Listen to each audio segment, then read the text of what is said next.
as coisas impossíveis nas mãos de meu bom mestre entreguei. Aqui chegamos pela fé, confiando em Deus. A palavra é fiel, não olharemos para trás. Vamos com fé, não voltaremos. Aqui chegamos pela fé, aqui chegamos pela fé.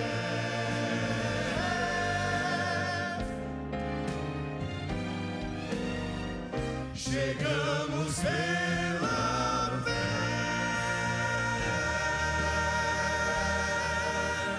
pela fé.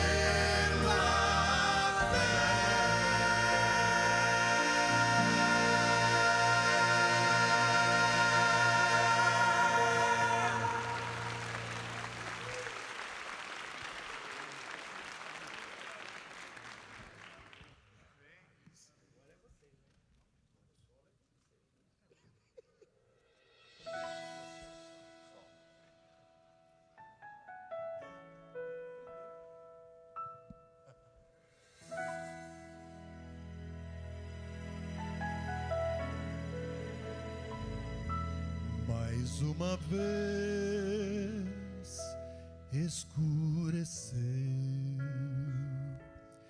e o sol se pôs no coração. Eu já não pude suportar, senti saudades do meu lar. Orei a Deus em minha aflição, a Ele abri meu coração. Foi quando alguém tocou em mim e ouvi Jesus dizer assim: é só um pouco mais, um pouquinho mais, logo irei aí te buscar. Amor real, há um rio de paz, há um céu que Deus chamou de lar.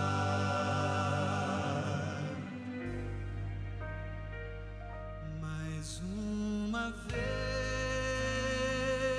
amanheceu, o sol da fé em mim nasceu, e quando penso em desistir, Jesus me chama e diz assim: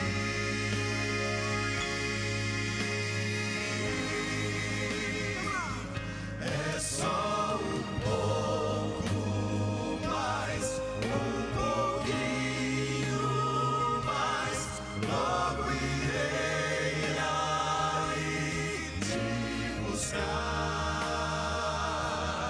Amor real,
descansar no forte vento. No terremoto ou no fogo intenso, mas na tranquila brisa sussurrar,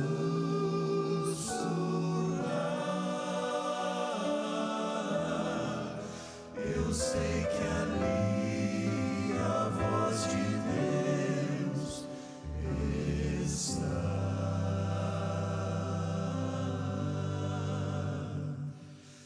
Calma, mansa, serena, tranquila é a voz do meu Salvador.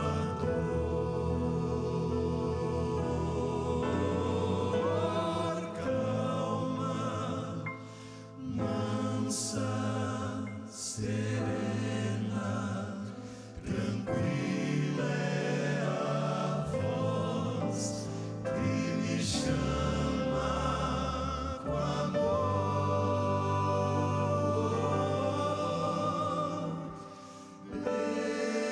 Devo atender ao convite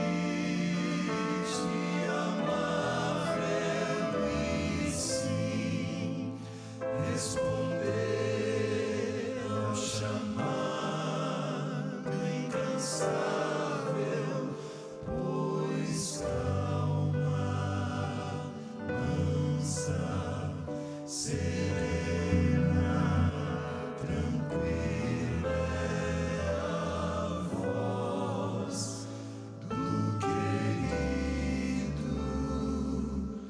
Jesus.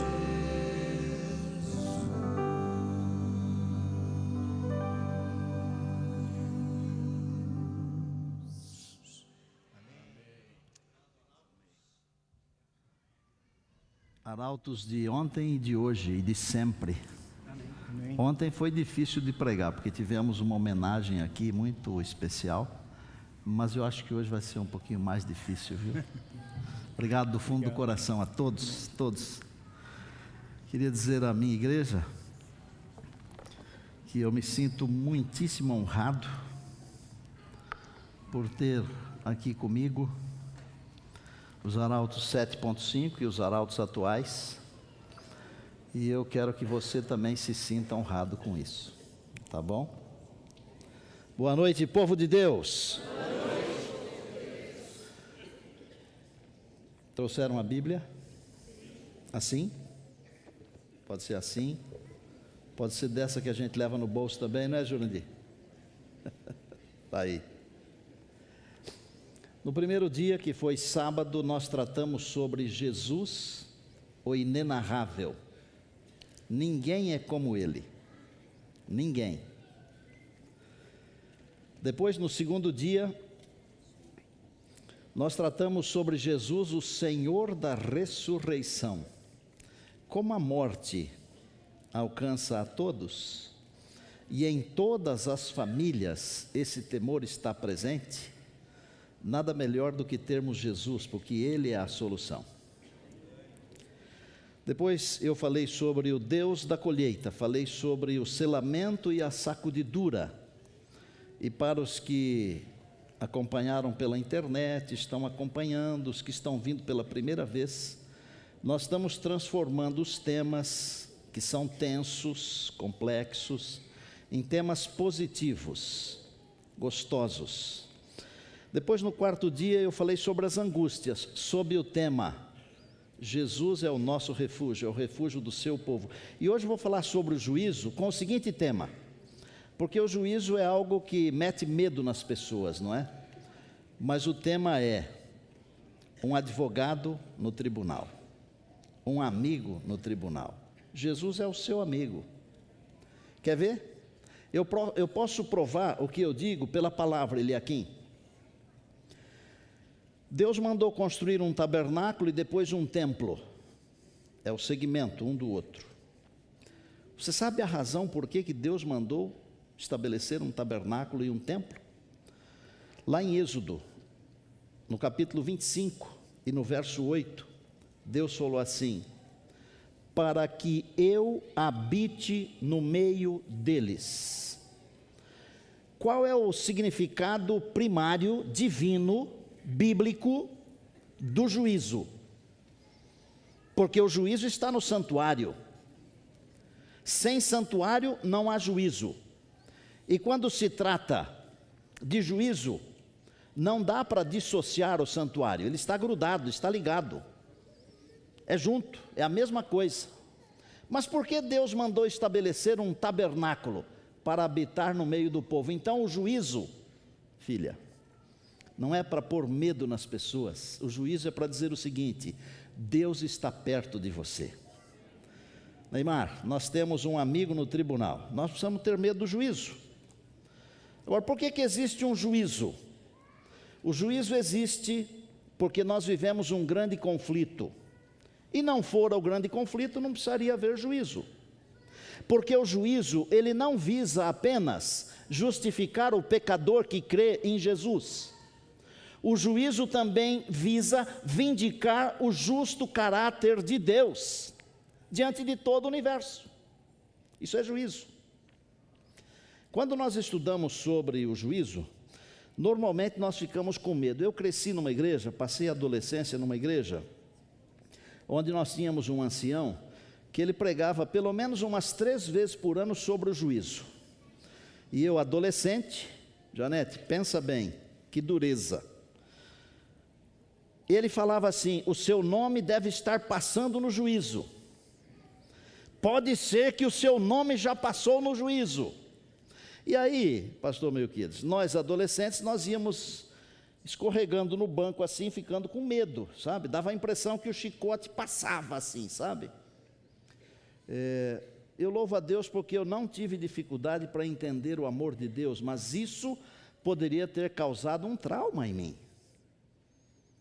E eu louvo a Deus porque, como pregador, imaginem vocês se eu fosse um pregador do medo. Falei ontem que por medo ninguém vai para a eternidade. Lembra disso?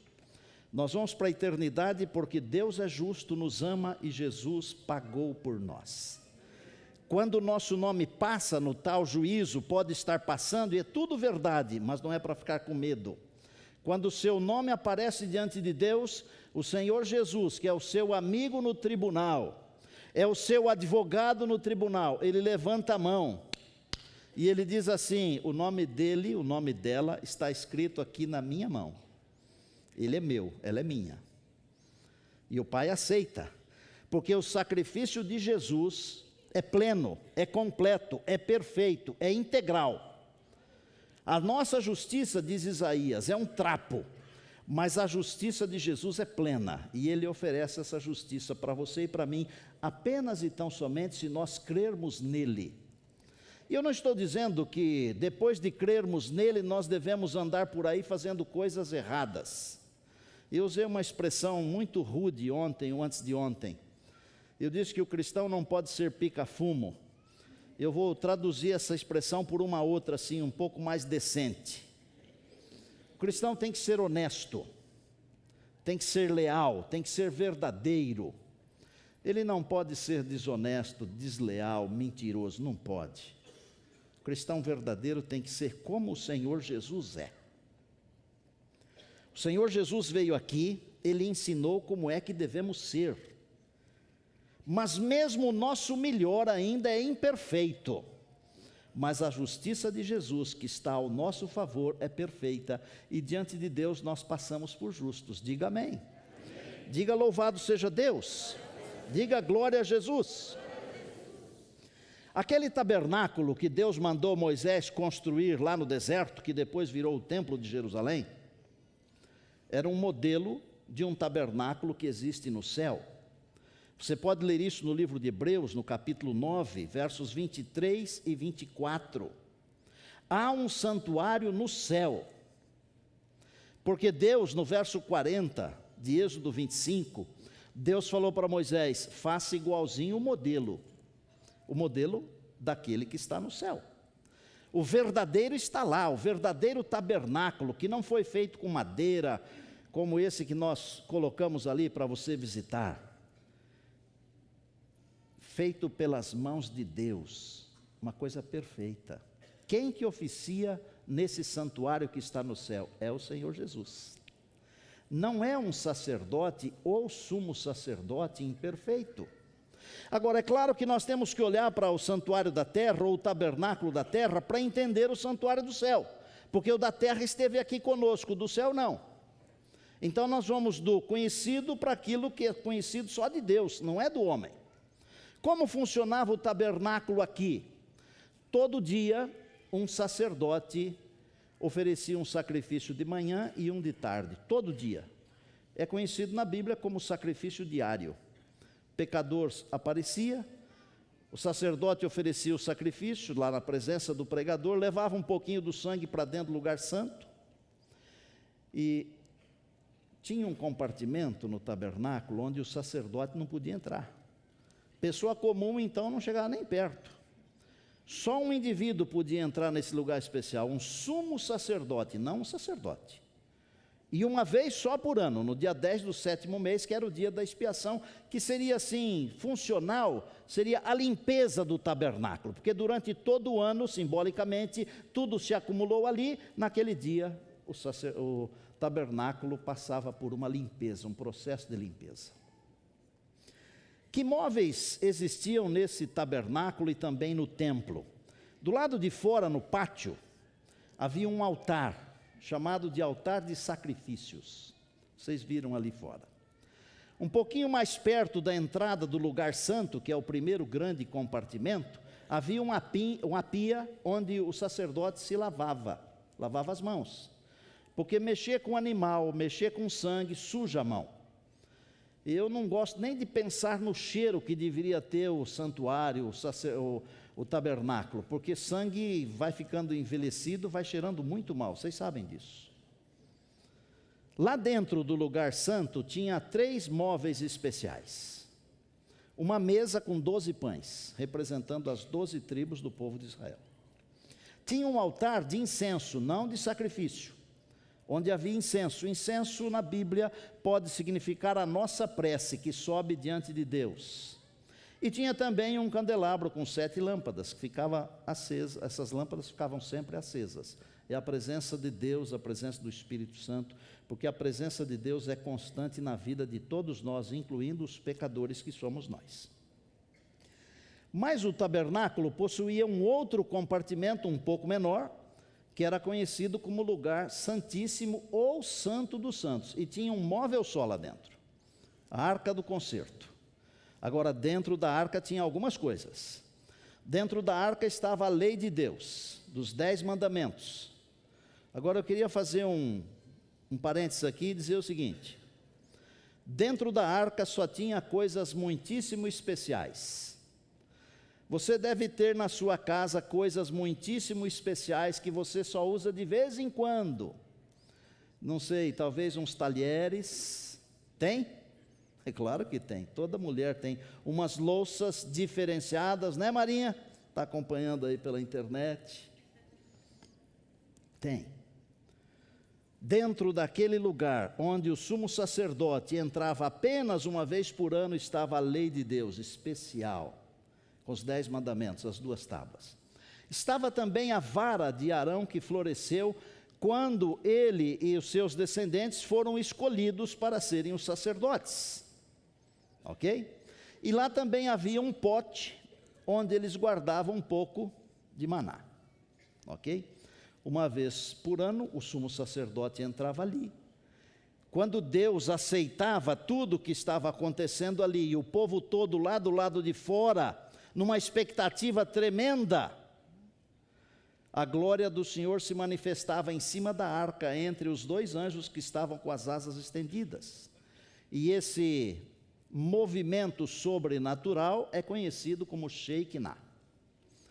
Bom, um dia, Deus mandou Daniel escrever uma profecia longa, muito longa. Está em Daniel no capítulo 8 e no verso 14, e na profecia está escrito assim: 2.300 tardes e manhãs, até 2.300 tardes e manhãs, e o santuário será purificado. Para alguns isso não tem significado nenhum, Mas para quem entende da Bíblia e conhece o tabernáculo, conhece o santuário, o dia da purificação era o dia quando o pecado era perdoado. Era o dia que todo mundo ficava livre. Então Guilherme Miller começou a estudar essa profecia. E ele estudou essa profecia. E lá por volta de 1831, ele começou a pregar essa profecia dizendo o seguinte: a purificação do santuário é a volta de Jesus. E ele pregou de 1831 até 1844, mais ou menos. Aconteceu algo espetacular em 1844, que tem a ver com a purificação do santuário. Eles marcaram uma data, 22 de outubro de 1844. Os que estão sendo abençoados com o brinde que nós estamos dando aí, um dos 13 sermões gravados nos lugares especiais da nossa igreja, nos lugares históricos da Igreja Adventista do Sétimo Dia, um dos sermões foi gravado na Pedra da Ascensão, na fazenda de Guilherme Miller, onde o povo de Deus esperou a volta de Jesus, acreditando que a purificação do santuário seria a volta de Jesus, seria a purificação da terra. Mas Jesus não veio. E eu vou repetir uma coisa que já falei aqui: Jesus não veio, mas virá. Amém. Pode esperar, porque Ele virá. O que aconteceu naquele dia? Naquele dia começou o juízo no céu, de purificação. Juízo pode ser dividido em 3 fases, em 3 áreas, em 3 pedaços, em 3 coisas que você dê o nome que você quiser. Um período que vai desde essa data profética, que quando você estuda a Bíblia profeticamente e descobre que um dia corresponde a um ano em profecia, e que Deus explicou no capítulo 9 do livro de Daniel, que a profecia começaria com um decreto, e esse decreto foi assinado em 457, você vai descobrir que os 2.300 anos vão chegar exatamente em 1844. Deus não falha, Deus não erra, e eu vou citar um pensamento de Ellen White aqui. Assim como as estrelas no vasto circuito de sua indicada órbita, os desígnios de Deus não conhecem adiantamento nem tardança. As coisas de Deus acontecem no tempo exato.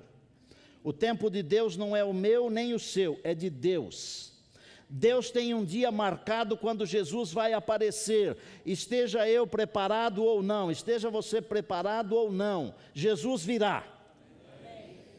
Mas nós estaremos preparados, aleluia. Amém. Nós estaremos preparados, aleluia. Amém. O que aconteceu nessa data?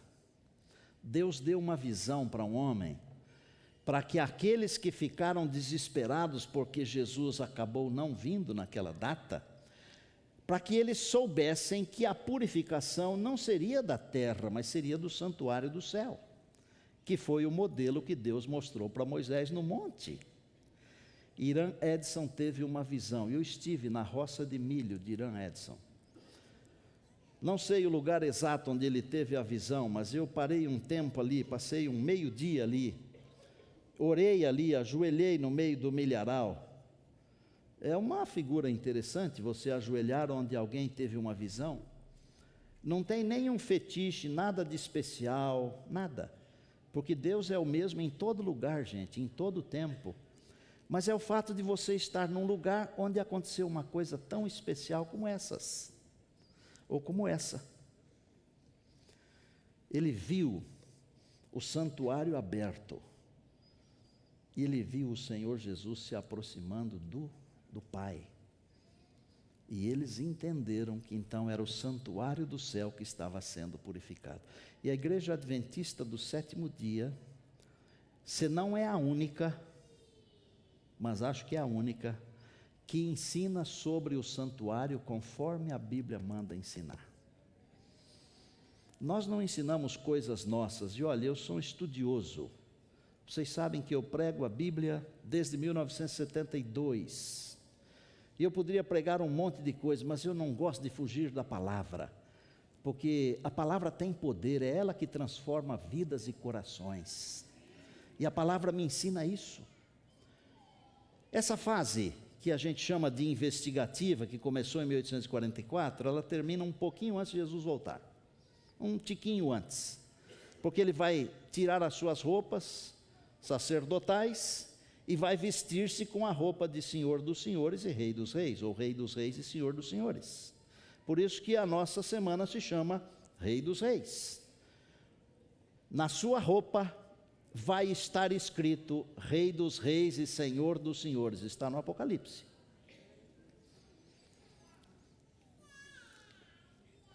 Quando ele tirar a vestimenta, terminou o juízo investigativo. Quem estiver salvo estará sempre salvo, e quem estiver perdido, Apocalipse 22, 11.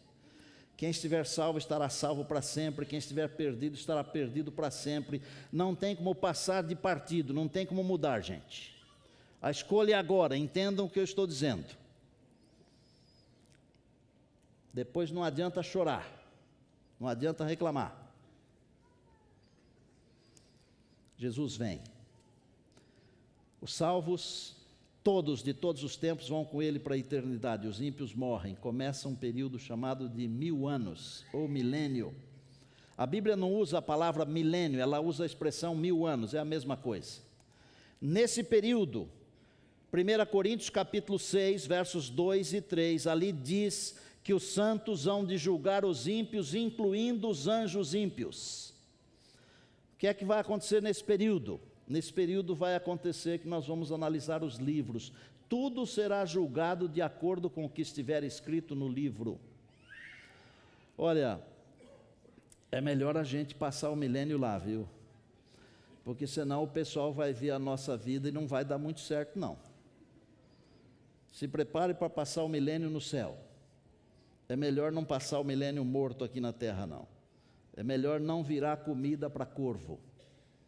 É melhor. Senão vão descobrir tudo. Para que ninguém descubra nada, você tem que confessar para Jesus, que é o seu amigo no tribunal. Ele perdoa, Ele restaura, Ele faz tudo novo, aleluia. Nesse período, os salvos vão colocar à frente dos nomes dos ímpios qual é a sua dívida, quanto eles terão que pagar. Gente, nós seremos tão transformados que mesmo pessoas que nós não amamos aqui, nós não vamos ter nenhum mal-estar com essas pessoas. Por isso é melhor amar as pessoas aqui. Não vamos dar tanto trabalho para Deus na hora da transformação, né? Vamos começar a ser transformados aqui, vamos amar as pessoas. Todo mundo tem direito de ter algum defeito, gente. Não exijam que as pessoas sejam como vocês, ou não exija que os outros sejam como você é, porque se tiver dois iguais nesse planeta aqui, explode o planeta. Sabia? Por isso Deus não fez dois iguais. Respeite as pessoas, ame as pessoas. Demonstre carinho, atenção pelas pessoas. Terminado esse período de 1000 anos lá, a cidade de Deus desce, e aí vem a última parte do juízo. Todos os ímpios de todos os tempos ressuscitam para receberem então aquilo que está escrito à frente do seu nome, o castigo. Não recompensa, porque recompensa é para os justos, o castigo é para os ímpios. Haverá uma coisa assim muito bonita nesse momento. No meio de tanta tristeza e sofrimento, a coroação de Cristo. Eu vou falar sobre isso um dia desses. Eu quero citar aqui um verso bíblico para você, que está em João, no capítulo 3. Pastor, é para ter medo? Não. E eu vou explicar aqui por que não é para ter medo. O Senhor Jesus falou o seguinte, capítulo 3 de João, verso 18. Falando do Senhor Jesus, ele disse assim: quem nele crê não é condenado. Alguns podem ter aí julgado, mas o melhor verso, o verso deveria ser traduzido por condenado, como está em algumas Bíblias. Quem nele crê não é condenado, o que não crê já está condenado, porque não crê no nome do unigênito Filho de Deus. Qual é o segredo? é crer em Jesus. Olha bem aqui para mim. Você também, olha bem aqui. É impossível crer em Jesus e não ter a vida transformada. Se sua vida não está transformada, é porque no fundo, você não crê. Ou crê apenas e tão somente como Satanás, que também crê. O crer aqui é um crer que transforma a vida. É um crer que leva a imitar o Senhor Jesus. Quem nele crê e o imita, não é condenado. Pastor, tem juízo? Claro que tem. E o senhor está preocupado? Não estou nem aí. Sabe por quê? Quem comanda o juízo é meu amigo. E eu já acertei a minha vida com ele. Acerte sua vida com ele. Acerte sua vida com ele. E se você acertar a sua vida com ele, ele é seu amigo lá. Ele não falou que escreveu o nosso nome na palma da mão? Não está escrito isso na Bíblia? De quem que ele escreveu o nome na palma da mão? Daqueles que creem, daqueles que aceitam o seu sacrifício. Deixe Jesus cuidar de você, ele é seu amigo. Todos os dias eu estou contando uma história aqui. Hoje vou contar uma história de um menino que se meteu a usar drogas e fez isso durante 26 anos. Dá para arrepiar, né? Não é um dia, 26 anos. Eu não tenho medo de contar as histórias porque eu conheço o poder de Deus. E eu sei que Deus pode transformar qualquer vida, qualquer coração e fazer tudo de novo. O Deus que mandou o profeta descer lá embaixo, no ribeiro, e ver o oleiro trabalhando, e falou para ele assim: eu não posso fazer isso com vocês? Fazer um vaso novo? Claro que eu posso. Filho de uma família de 8 filhos. Família humilde, mas pessoas cristãs. Eu conheço bem a família. Família de trabalhadores. Mas como já disse aqui, nós vivemos sob a égide do grande conflito. E às vezes numa família excelente, acontece alguma coisa ruim com algum membro da família. E ninguém de nós, nenhum de nós está isento de acontecer alguma coisa ruim com alguém da nossa família. Você compreende isso? E concorda com isso? Bom, ele começou com maconha, depois foi para cocaína e finalmente chegou no crack. Que se maconha, cocaína são malditos, o crack é 2 vezes maldito, não é? Aconteceram muitas coisas. A mãe, uma fiel cristã, um dia me telefonou. Disse: pastor, faz uma visita para o meu filho. O meu filho está envolvido com droga. E eu peguei o nosso departamental de jovens, o pastor Luiz já trabalhava conosco nesse tempo, pastor Luiz. Peguei o pastor Josué Dantas e eu o levei comigo. Embora eu já tivesse sido também departamental de jovens, mas dá um outro peso levar o departamental, né? E nós oramos com aquela família, conversamos com o garoto. E eu me lembro até que nós almoçamos em sua casa, uma casa simples, mas uma comida deliciosa, mas deliciosa mesmo. E se você estiver com fome, me perdoe de mencionar o que nós comemos, viu? Uma lasanha de berinjela. Meninada, cantores, estava de arrebentar, viu? E ainda tinha couve gratinado com os queijos, umas coisas assim, pastor Conrad. O pastor come bem, né? Mas os irmãos também comem, né? Amém? Amém. Bom, ele foi passar 6 meses numa clínica, mas a mãe orando, mas não conseguia vencer. E olha, se você nunca esteve perto de alguém que tenha um problema com drogas, você não sabe o que é. Quem tem alguém perto sabe o que é, muito bem.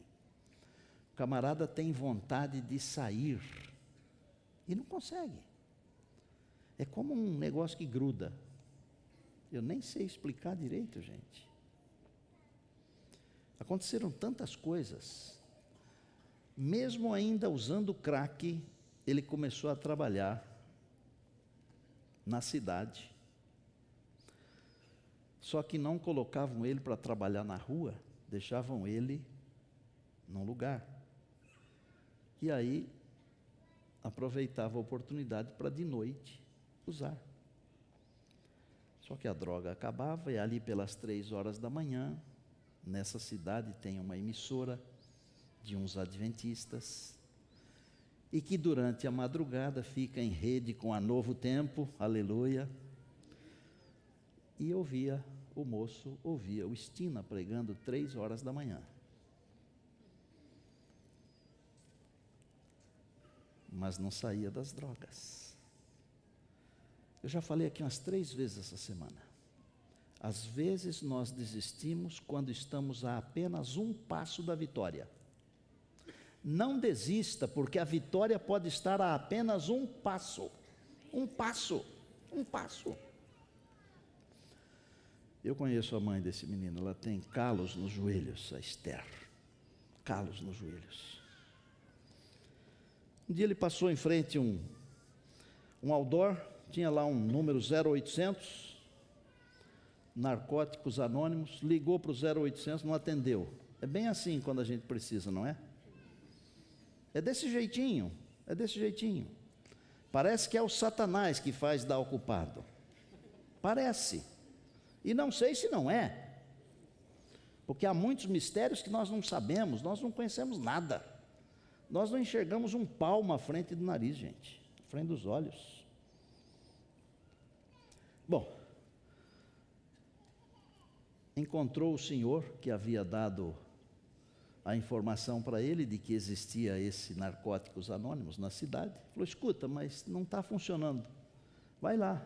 Foi lá, o portão estava fechado. Voltou, aí o senhor falou, empurra o portão.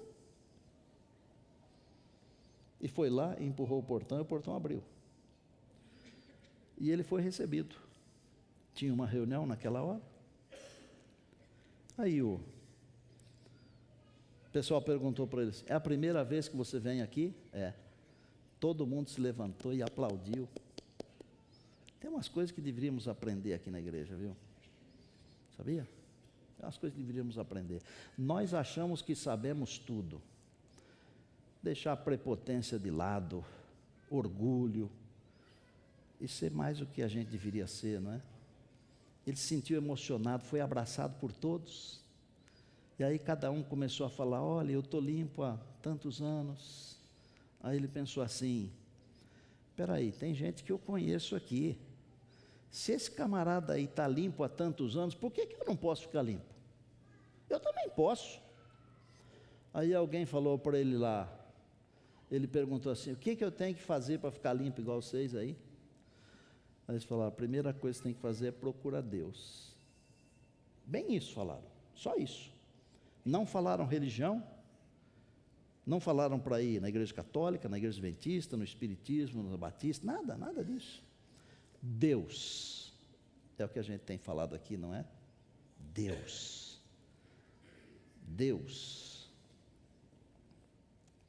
Ele falou, eu cresci na igreja adventista do 7º dia, fui desbravador. 3 dias depois começou uma semana de oração. O pastor Christian que fez a semana. E ele foi lá. E o pastor Christian, ele sentou no último banco lá. E o pastor Christian, no final, fez aquele apelo que a gente faz sempre, né? Porque pastor tem que fazer apelo mesmo, né? E o menino, a igreja lotada, nem olhou para o lado. Foi o primeiro a se levantar e ir lá na frente. E eu vou pedir que o Rogerinho venha aqui. Vem aqui, Rogério. Que é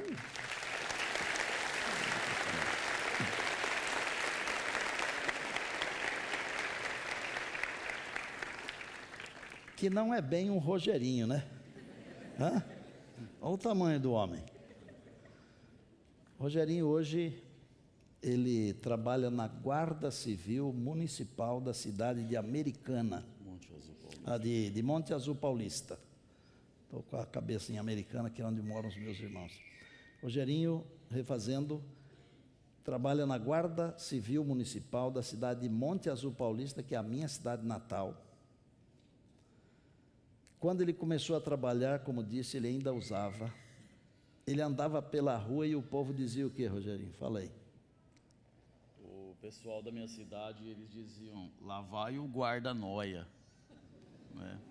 E quando você entrava num supermercado, o que eles faziam? Quando eu entrava no supermercado, tinha o pessoal da segurança e imediatamente eles colavam em mim, né? Porque se desse chance para mim, eu cometeria alguns furtos aí para estar trocando com entorpecentes. Você chegou a furtar? Sim, por várias vezes. E é verdade que você furtou até você mesmo? Furtei eu mesmo. Mas como que isso é? Eu aguardava a minha esposa sair de casa para ir até a casa da mãe dela com a minha filha, e eu juntava algumas coisas, colocava em sacolas, saía da minha residência, já tinha as pessoas certas que pegavam alguns mantimentos, roupas, e vendia, e depois com o dinheiro eu ia procurar o entorpecente. Quando o pastor fez o apelo, você foi para frente. E depois você assistiu a semana inteira? Imediatamente, no primeiro apelo, na primeira noite da semana de oração, eu me encontrava no último banco, eu tinha vergonha de retornar à igreja, mas isso era uma coisa da minha mente, doentia pelo uso de entorpecentes, e eu voltei naquela noite, porque os amigos meus de Narcóticos Anônimos me disseram para procurar uma igreja, né? Aquela que eu mais me adaptasse, não falaram o nome. Eu disse, puxa, eu cresci na igreja adventista, então é para lá que eu vou.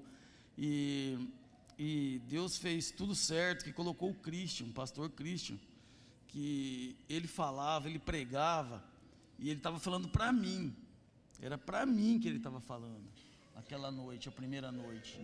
E imediatamente, na hora do apelo, eu fui o primeiro a deixar o último banco e ir lá na frente. Algo maior que eu me levou até lá. Ok. E depois ele fez um apelo também para batismo no final da semana, como é que foi? Exatamente, no final da semana de oração, ele fez um apelo para aqueles que estariam afastados da igreja e aqueles que estariam acompanhando toda a semana de oração, que gostariam de se batizar, e aqueles que gostariam de se rebatizar, fossem até a frente. E novamente eu fui até a frente, né? Expressei esse desejo de rebatizar novamente, e então eu precisei colocar algumas coisas em ordem, né? Você não era casado? Eu não era casado senhora, no né? papel, eu era apenas convivente, amaziado. E rapidamente eu já providenciei o casamento no cartório e já entreguei na mão do pessoal da igreja. E tão breve teve o batismo, eu já me rebatizei novamente. Houve uma visita que os jovens da igreja fizeram para ele, porque ele tinha a ideia, como ele acabou de falar, de que o povo da igreja não queria mais saber dele, porque normalmente acontece isso quando uma pessoa tem alguma dificuldade. Ela própria se afasta e começa a projetar certas coisas. Mas um dos líderes de jovens foi visitá-lo, e ele os recebeu, e esse líder de jovem também está aqui. Ele, vem aqui à frente, filho. É tudo grande lá na minha terra, viu?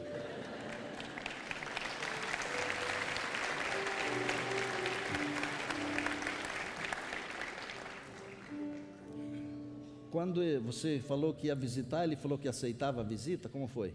A gente encontrou ele na rua e marcou o encontro. Ele falou um tipo assim, vai lá. Como quem não quer, né? Tipo assim, se não for, melhor ainda, né? Aí no sábado à tarde a gente foi lá, e ele recebeu a gente com uma cara meio fechada. Mas aí o Espírito Santo foi trabalhando, hein? O fruto está aqui. Amém, glória a Deus. Irmãos, vou concluir a história dizendo o seguinte: o pai desse menino aqui, é mais do que meu primo, porque o avô dele é irmão do meu avô, e a avó dele é irmã da minha avó. Os pais trocaram as irmãs, nós somos mais do que primos. E aí, a minha secretária, a Celi, ela fala que santo de casa também faz milagre. Mas não foi porque eu fui lá, não. O milagre é porque o Senhor Jesus, Ele faz as coisas todas novamente. Ele faz tudo novo. Eu queria louvar a Deus. Eu estive lá, como vocês sabem, na cidade de Monte Azul, batizando um primo que estava fora da igreja há mais de 40 anos. E a noitezinha do sábado eu passei no mercado e dou de cara com ele. Ele é o vigilante do mercado nas horas vagas, porque ele é funcionário público da Guarda Civil Municipal, que lá na minha cidade funciona também como polícia militar. E tem uma coisa que você precisa saber, para ver como Deus é bom. Um indivíduo que tinha amizade com traficantes, que roubava para comprar droga, sabe o que ele faz hoje? Ele é o palestrante da companhia para drogados que querem deixar as drogas. Vem aqui, filho.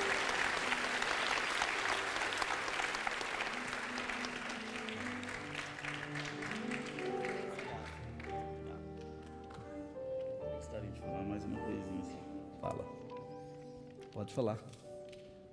Só gostaria de concluir que eu que me afastei de Deus, Deus nunca se afastou de mim, e sempre tinha algo que me dizia que Deus tinha um propósito para mim, e eu tenho certeza que um desses propósitos era estar aqui nesta noite falando para alguém que talvez tenha o mesmo problema que eu tive com as drogas, ou que esteja acompanhando aí pelos canais que está sendo retransmitido. Então eu quero dizer que não há outro caminho se não for por Deus. Amém, glória a Deus.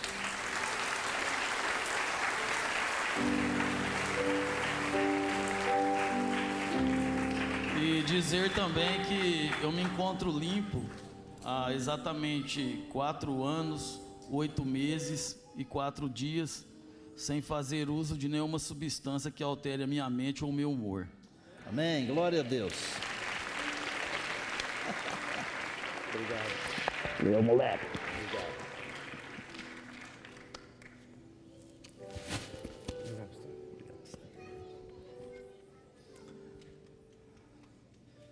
Vamos chamar esses meninos aí para ajudar? Venham aqui, filhos.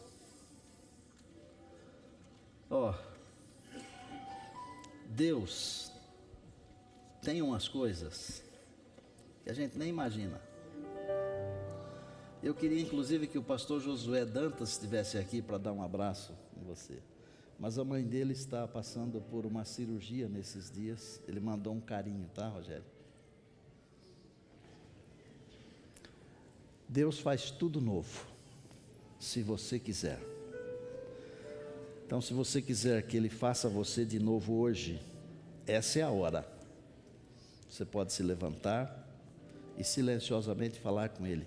Talvez tenha alguma coisa que você tem tentado mudar e não tem conseguido, que a vida é assim mesmo. Mas lembre-se, a vitória pode estar a apenas um passo. E sem Deus é impossível. Se você se sentir tocado, pode ficar em pé.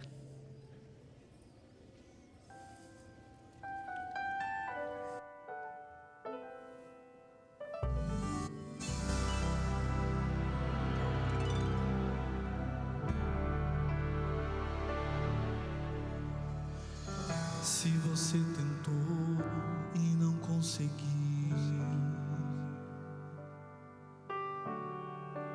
Se você chorou e ninguém mais viu, se você gritou em meio à aflição, se não encontrou quem lhe estendesse a mão, saiba, Deus tudo viu.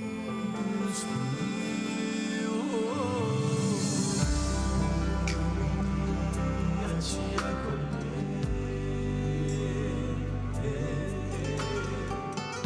o que te formou, quem te fez nascer. Os seus olhos lança sobre toda a terra, ele não dormita, por todos vela. Saiba que ele é Deus, e Deus faz tudo novo, de novo. Se for do seu querer, juntar os pedaços quebrados, faz até o morto reviver. Deus faz tudo novo, de novo. Se for do seu querer, como a primavera vem depois do inverno, certo como o sol que surge após a tormenta. Deus faz tudo novo, de novo, pra você. Se a esperança já acabou, só restaram cinzas, nada mais ficou. Se o desespero lhe roubou a paz, quando é impossível recomeçar, saiba, Deus tudo vê. Deus faz tudo novo, de novo. Se for do seu querer, juntar os pedaços quebrados, faz até o morto reviver. Deus faz tudo novo, de novo. Se for do seu querer, como a primavera vem depois do inverno, certo como o sol que surge após a tormenta. Deus faz tudo novo, de novo, pra você. Mas você precisa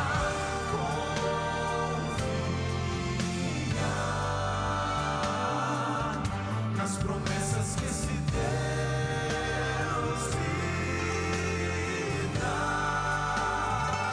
E pela fé as ondas passarão, melhores dias se virão. À frente, é só confiar, é só confiar. Deus faz tudo novo, de novo. Se for do seu querer, juntar os pedaços quebrados, faz até o morto reviver. Deus faz tudo novo, de novo. Se for do seu querer, como a primavera vem depois do inverno, certo como o sol que surge após a tormenta. Deus faz tudo novo, de novo, novo, de novo. Deus faz tudo novo, de novo, pra você.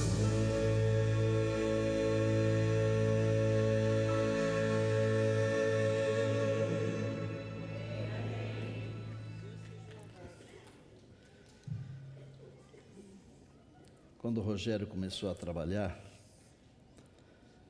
pelo fato dele ainda usar entorpecentes, ninguém queria ser parceiro dele. E hoje, todos os colegas querem fazer dupla com ele. Porque quando Deus faz de novo, Ele faz de novo de verdade. A palavra de Deus diz em 1 João: filhinhos, estas coisas vos escrevi para que não pequeis. Está escrito aqui na palavra. Todavia, se alguém pecar, temos um advogado junto ao Pai, que é Jesus Cristo justo. Vá para casa hoje, e você que já está em casa, quando formos para a cama hoje, vamos falar com esse amigo que está lá no tribunal, e vamos criar o hábito de falar com ele de manhã, de tarde, de noite, durante o dia, sempre. Porque ele é um amigo, ele é Jesus. Ninguém tem maior amor do que esse, de alguém dar a própria vida. Ele deu. Pai do céu, obrigado porque nós temos um amigo no tribunal e ele é Jesus. É um tribunal justo, onde o Senhor, justiça nossa, pleiteia a nossa causa, e não apenas a pleiteia, mas oferece a sua justiça em favor de cada um de nós. Que alegria, que felicidade, que prazer, louvado seja o Senhor. Obrigado por essa noite, Pai, tão brilhante, tão abençoadora. Amanhã nós vamos estar aqui outra vez, porque nós sabemos que o Senhor ainda tem muitas bênçãos para nos ofertar. Cuida do teu povo, por favor. Tantas pessoas que estão pedindo oração através das mídias sociais, estão entrando na internet pedindo oração aqui para nós. Nós estamos intercedendo por todas essas pessoas também, meu Pai. Nós pedimos agora a tua bênção em Jesus. Amém.